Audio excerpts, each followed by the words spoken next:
Welcome back.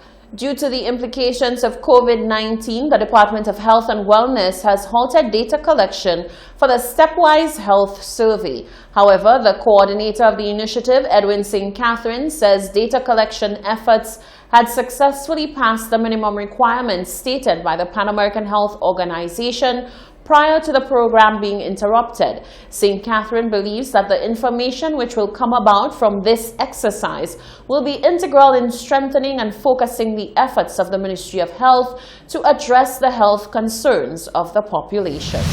The objective of the STEPS survey is to generate information on the risk factors of non-communicable diseases within the population, therefore assisting healthcare professionals to monitor and estimate the emergence of such conditions.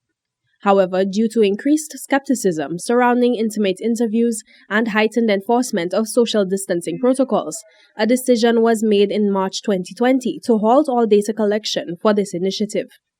The program, having begun in November of 2019, was able to complete over 60% of its focus group. Survey coordinator Edwin St. Catherine commended the efforts of emulators to surpass the minimum number of interviews required for the study to be considered valid.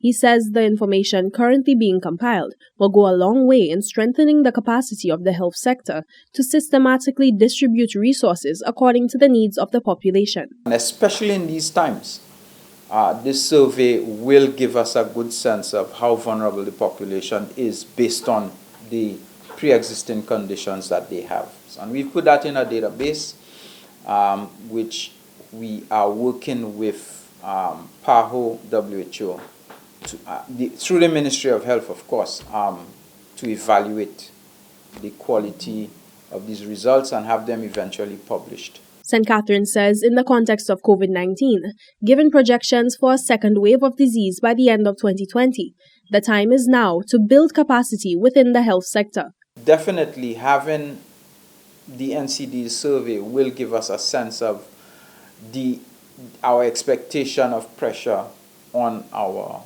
health services to provide support to people with pre-existing conditions. The situation is unfolding. With COVID-19, all the predictions that I've heard is that there may be a resurgence in the infection rates, the spread of the disease after September.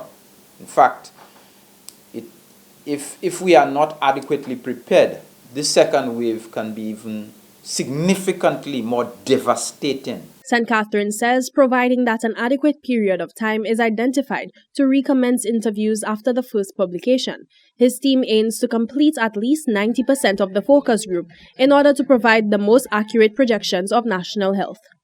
Jacques Wooding, Hot 7 News. The need has been recognized for underprivileged families to receive assistance to have access to the tremendous volume of learning that is currently taking place online. Concerned citizens are flexing their philanthropic muscles to ensure that funds are sourced to make generous donations of technology to needy students.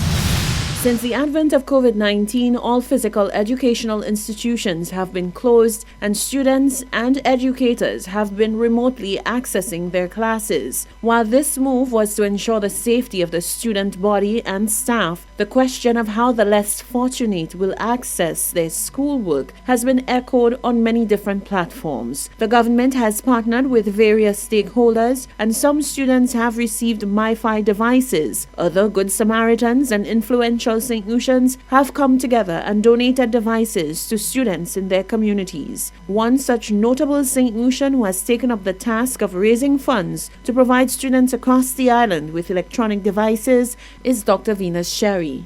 I always remembered where I came from and the reason why I'm able to have my doctorate and able to work and have a beautiful job and able to take care of my family is because people saw something in me and people gave me an opportunity to be able to get a proper education. So for me that's very important. So when the whole COVID-19 and the ministry announced that school was going to commence but it was going to be stay at home, immediately my mind went on all those people I know in my district of Grosley who can't afford a tablet or computer of any sort, and it's like, what can I do? And I could probably buy a few on my own, but you know that's not very effective. So, you know, I came up with the idea maybe people are willing to help, and so created a GoFundMe page, and man, it's been amazing. Sherry says it has been a heartwarming experience to see the amount of support that the initiative has received. He says many other groups, institutions, and individuals are pledging their support. I have pledges from Darren Sammy. I've joined forces with Dr. Jimmy Fletcher and Dr. Stephen King, Rise St. Lucia. So we're combining our GoFundMes to maximize the amount of devices we can buy. The Cell have come on board and offered us a great deal. They're providing the devices not just at a reasonable price, but they're also providing the SIM cards to go in the devices, and they're also providing 100 gigabytes of data on there. So students who are in areas where they don't have internet connection, they don't have Wi-Fi, they still have the data so they can connect to the teachers. And the reasons why we get in a device that can also take a SIM card, in case there's a question you have for the teacher, you can call Miss can call you, you can have that dialogue. So far, he has received a list of 620 households across the island that are in need of technological devices. He says the GoFundMe account has so far raised US $7,000. He says he wants to ensure that when devices are distributed, they are done so fairly. So I don't really have an end goal unless the end goal really is to provide 620 devices. That's a tall order, but the information I collected was the name of the students, the school, the grade, the parents' information, and address. The reason I collected all of that is when I build the spreadsheet, I want to be able to say, okay, so we have 620, we only have 100 devices. Let's divide that evenly so that every single district gets a bit of love. Members of the public can contact Dr. Venus Sherry on social media if they wish to contribute to the cause. Going to the 4th week of virtual learning, Dr. Sherry says the goal is to get the devices to students as quickly as possible.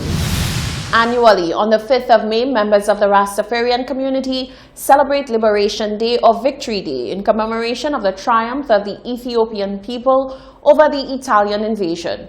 President of the Ayanola Council for the Advancement of Rastafari, Aaron Alexander, joined the broadcast to send his greetings. It was on May the 5th, 1941 that Haile Selassie finally defeated the Italian invaders who came into Ethiopia through the leadership of Benito Mussolini. And we all know Mussolini joined forces with Hitler and they waged war on Ethiopia. Ethiopia was the first victim of invasion in 1935, and so Ethiopia became the first nation to be liberated in 1941, you know, from the Italians. So it's Victory Day for us as Rastafari, and I wish all Rastafari personnel all over the world, and in St. Lucia in particular, a blessed Victory Day celebration, and remember the triumphant re-entry of His Majesty in Ethiopia on May the 5th, 1941. That was President of ICA, Aaron Alexander. Venezuelan President Nicolas Maduro says 2 U.S. citizens have been arrested following what he said was an attempt to overthrow him. Maduro said the 2 men were part of a group of mercenaries whose armed incursion into Venezuela by sea had been foiled on Sunday. Venezuelan authorities said 8 armed men were killed during Sunday's alleged coup attempt. In a live broadcast on Monday, Maduro displayed what he said were the passports of the 2 arrested Americans who work for a Florida-based security company. He told viewers, quote, "They were playing Rambo, they were playing hero," end quote. Maduro has often accused the U.S. of trying to overthrow him. But U.S. President Donald Trump said on Tuesday the Venezuela situation had nothing to do with his government. This is the Hot 7 TV Nightly News. Sports and weather are coming up after the break.